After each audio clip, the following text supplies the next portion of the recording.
Patrick has been fishing the waters of Lake Turkana in northern Kenya for 3.5 decades, but he says his job has never been as hard as it is today. Fish stocks have decreased dramatically in recent years, and Patrick is worried that a huge dam being built upriver in Ethiopia will only make things worse. Most people here depend on fish and fishing. Their incomes come from the lake. The area is very dry. The rains only come once a year. If the lake levels drop, then life here will end as we know it, as we depend entirely on the lake. The Gibe 3 dam in Ethiopia will limit the flow of the Omo River, which supplies 80% of Lake Turkana's water. It will be Africa's second largest dam and provide electricity to millions of people across East Africa who are currently without power. It is already over 50% complete.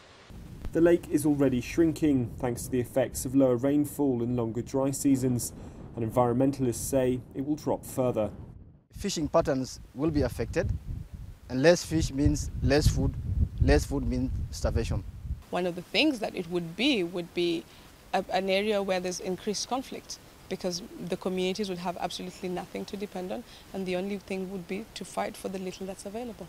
The World Bank has already pulled out of financing the dam after pressure from environmental groups, but a Chinese bank has stepped in to make up the shortfall. The Kenyan government has agreed to buy power from the scheme, despite opposition from the local MP.